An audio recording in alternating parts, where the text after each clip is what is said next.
Olá, estamos de volta aqui. Vocês viram no centro cirúrgico todo o cenário, o equipamento, os materiais, o laser, os instrumentais utilizados para fazer o roll-up. E viram também cenas da cirurgia, a técnica que eu utilizo, que é a técnica em bloco, com uma liberação precoce do esfíncter. Logo no começo da cirurgia, vocês devem ter visto, se não, busquem no meu canal outros vídeos da técnica, eu libero completamente o esfíncter. E isso garante para o paciente uma continência urinária perfeita, tá? Durante toda a cirurgia, como vocês viram, eu vou controlando o sangramento, com hemostasia dos vasos, com bastante cuidado, preservando a cápsula, sem machucar. Toda essa técnica, ela demanda muito treinamento e muita experiência. E agora a gente vai conversar sobre outros detalhes da cirurgia do roll-up. Vou contar algumas coisas para vocês que ainda não foi contada sobre essa cirurgia. E a primeira e mais importante é que ela é uma cirurgia difícil, ela é uma cirurgia complexa, tá?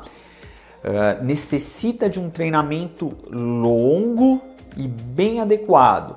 Durante todo o treinamento do colega, é importante a presença de um proctor, professor, um instrutor. E nesse caso, eu tenho feito isso já há alguns anos, viajado pelo Brasil e ensinado diversos colegas sobre o roll-up. Se discute muito quanto o colega deve fazer para estar apto a fazer essa cirurgia com sucesso.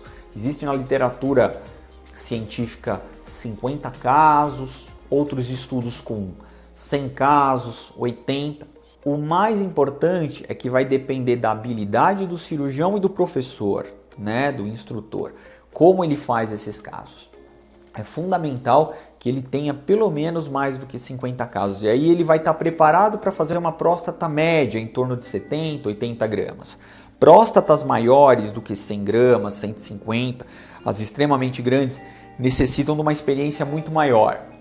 Aí necessita que o colega tenha mais de 200 casos, pelo menos, para fazer próstatas extremamente grandes, isso é importante, tá? Uma coisa importante também é que ele pode ser ensinado para todos os colegas, desde que ele tenha um grande volume de casos e toda uma estrutura adequada para o treinamento. Hoje em dia, muitos serviços, hospitais, locais e outros colegas urologistas procuram aprender o roll-up, me procuram para que eu ensine, porque ele é um método de escolha. Hoje é o método no mundo com as melhores evidências científicas, traz os melhores resultados para o paciente, os resultados mais duradouros, com maior segurança, né? O paciente pode ter alta bem precoce, às vezes no mesmo dia, em alguns casos dá para ter alta, ou no dia seguinte, tá? A gente precisa também desmistificar um pouco o roll-up. Embora é uma técnica difícil, ela é factível de aprender. E quando a gente está falando numa técnica cirúrgica, a gente não pode pensar somente no procedimento em si. A gente tem que pensar no todo e que temos um paciente que a gente necessita colocar como total prioridade em todo esse processo. Então existem alguns passos para que a gente tenha um grande sucesso na cirurgia do roll-up, tá? O primeiro é que nós precisamos conhecer bem o paciente, a idade, comorbidades, se ele toma remédios que mexem com a coagulação do sangue, se ele já fez alguma cirurgia na próstata, na uretra. É fundamental conhecer completamente o paciente e também conhecer a sua próstata. Como que a gente vai conhecer a próstata? Com o exame físico no consultório, isso é fundamental. Mesmo os pacientes que não são aqui da cidade de São Paulo, que são de outros estados, todos eles quando vêm, passam numa consulta comigo antes da cirurgia, é feito o exame físico completo e isso é fundamental, respeitando os princípios da medicina, né? A gente, para operar um paciente, tem que conhecê-lo, conversar, explicar todos os detalhes e examinar, tá? No exame a gente vai fazer o toque, vai ver se tem nódulos, vai ver se tem suspeita de câncer de próstata, vai avaliar o meato uretral, diversos detalhes que vão predizer mudanças na tática cirúrgica né, do Holep. A gente precisa conhecer o estado da bexiga do paciente.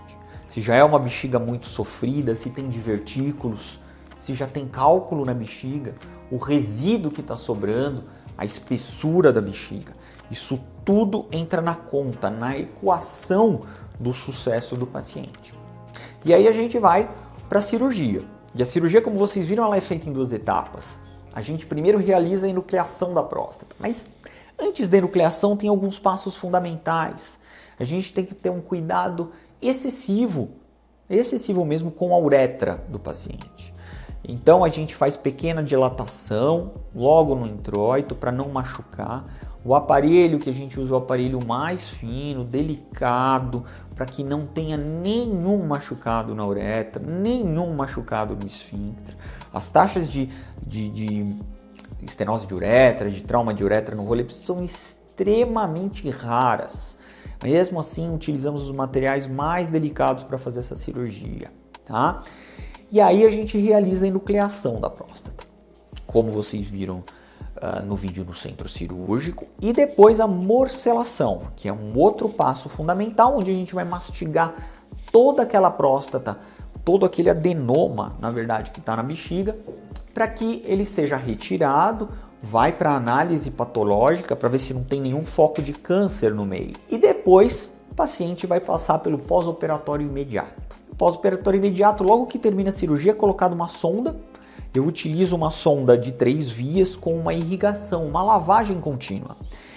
Como a cirurgia é segura e a hemostasia, né, o controle do sangramento é bom, dá para utilizar uma sonda mais fina, que não incomoda muito o paciente no pós-operatório, tá? E que permite essa lavagem para que não forme coágulo.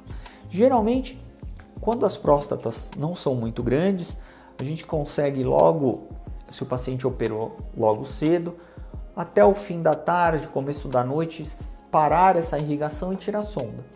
Próstatas maiores, pacientes mais idosos, com alguma complicação, ficam até o dia seguinte. Tá? No dia seguinte, pela manhã, eu passo no hospital, eu mesmo retiro a sonda, vou aguardar o paciente urinar algumas vezes no hospital e aí sim ele vai com tranquilidade para casa no dia seguinte, sem sonda, sem qualquer sonda, tá? Urinando espontaneamente. E aí ele vai poder ir para o shopping, passear, jantar, restaurantes, todas as suas atividades normais. 2 dias depois já é liberado para trabalhos, para trabalhar, para realizar suas atividades profissionais normal. A gente pede então 15 a 30 dias de abstinência sexual, porque às vezes durante a ejaculação no pós-operatório pode ter algum sangramento. Isso não vai causar mal nenhum, mas o paciente fica assustado, a parceira, o parceiro fica incomodado. Então eu peço um período de abstinência em torno de 15 a 30 dias e depois, durante a ejaculação, não vai ter sangramento, não vai ter problema nenhum, tá? Mas seria a única medida. E realmente academia, musculação, também de 15 a 30 dias para evitar pequenos sangramentos. Nada que aconteceria mais grave, mas apenas para evitar alguns inconvenientes que possam incomodar o paciente. E no fim, o sucesso é importante baseado em 3 pilares, que a gente chama de trifecta, tá? 3 pilares, que é a continência urinária do paciente, que ele fique continente, que ele não perca urina, tá? Que o jato dele seja extremamente bom, que o fluxo dele esteja muito bom e que não tenha nenhuma complicação, nem no intraoperatório e nem no pós-operatório. Então, esses 3 pilares formam a base do nosso sucesso na cirurgia do Holep. Depois, com 2 meses, nós realizamos um novo PSA e um novo ultrassom, apenas para avaliar já alguma recuperação da bexiga, se o resíduo que o paciente tinha já diminuiu. Em praticamente todos os casos é resolutivo, porque o Holep é uma cirurgia completa. O PSA tem uma queda bem substancial, tá? Quando o PSA não cai muito, a gente tem que suspeitar de câncer de próstata, porque o Holep faz o seu PSA cair abaixo de 1 na maioria das vezes, Tá? Eu gostaria só de complementar que o Rolep, comparado com as outras técnicas, tem as maiores taxas de sucesso desde que bem operado, com um cirurgião experiente, com uma técnica altamente eficiente, altamente qualificada, para que a gente consiga alcançar os 3 pilares, a continência, o jato excelente, sem nenhuma complicação, para que o paciente fique completamente satisfeito. Muito obrigado.